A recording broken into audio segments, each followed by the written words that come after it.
वालेकुम जी, मेरा नाम है आसिफ रज़ा, CEO ग्रीन्स रियल्टर। एक और नई वीडियो के साथ फिर से आपकी खिदमत में हाज़िर है।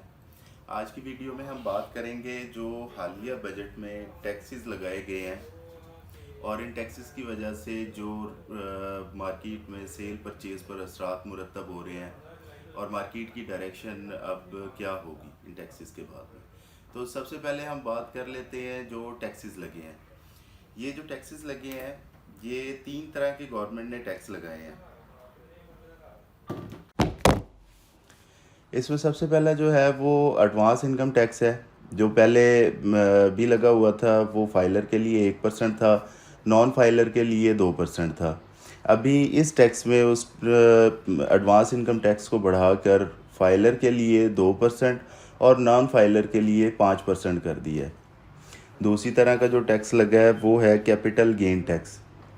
प्रॉपर्टी होल्डिंग पीरियड जो पहले 4 साल था अब उसे बढ़ा के 6 साल कर दिया है और अब उस पर टैक्सेस जो है वो 15% कर दिए हैं कि अगर आप पहले साल में प्रॉपर्टी सेल करते हैं तो आप 15% टैक्स देंगे, अगर दूसरे साल सेल करते हैं तो 2.5% कम हो जाएगा और इसी तरह जो है वो 2.5% की कमी के साथ 6 साल बाद आपका कैपिटल गेन टैक्स वो 0 हो जाएगा।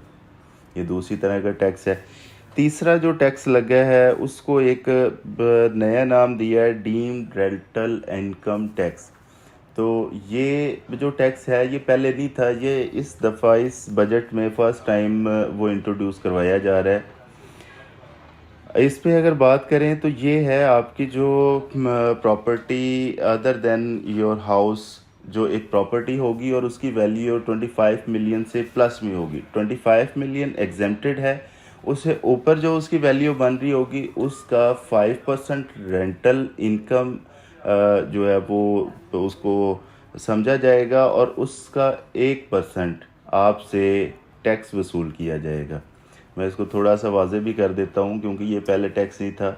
तो जिस तरह एक आपका घर है उसकी मालियत 3 करोड़ या 4 करोड़ है और उसके अलावा आपके पास एक प्रॉपर्टी है, दूसरा एक घर है या कोई रेंटल जो कोई कमर्शियल प्लाजा है जिसकी मालियत 4 करोड़ है, तो उसमें 2.5 करोड़ रुपया एग्जेम्प्टेड है इस टैक्स से। जो ऊपर 1.5 करोड़ रुपया होगा उस 1.5 करोड़ रुपए का 5% रेंटल तस्वर किया जाएगा और उस 5% में से 1%, 5% का 20% और टोटल वैल्यू का FBR के मुताबिक 1% आपसे टैक्स वसूल किया जाएगा।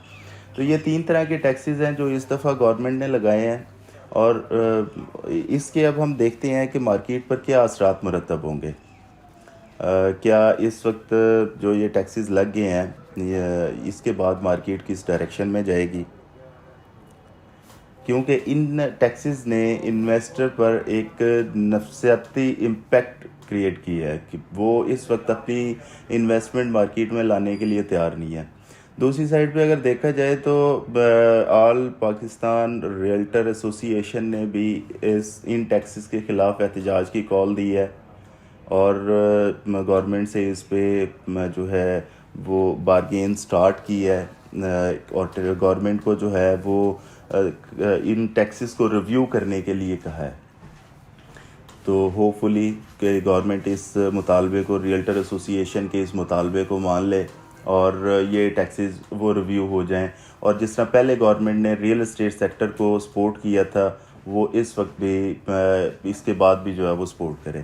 तो ये जो इस वक्त नफसियाती इम्पैक्ट पड़ा हुआ है ये फिर चेंज हो जाएगा। लेकिन इसके बाद भी अगर हम देखें, जब से ये ऐलान हुआ है ये टैक्सेस जो है वो लगाए गए हैं, अभी ये बिल पास नहीं हुआ, तो जो टैक्सेस लगे हैं उसकी वजह से हम मार्केट को देख रहे हैं कि सेल परचेज़ काफ़ी रुकी हुई है, सेल परचेज़ काफ़ी स्लो हो गई है, इन्वेस्टर रुका हुआ है और वो इन टैक्सेस की वजह से परेशान भी है। तो बाकी जो है नेक्स्ट वीडियो में आपके साथ डिस्कस करेंगे कि अब मार्केट की डायरेक्शन क्या होगी, स्पेशली बैरिया ऑर्चर्ड में, और ओवरऑल मार्केट जो है वो अब किस साइड पे जो है वो जाएगी। नेक्स्ट वीडियो में इंशाल्लाह आपके साथ वो डिस्कस करते हैं। आज तक के लिए इतना ही। अल्लाह हाफिज़, अस्सलाम वालेकुम।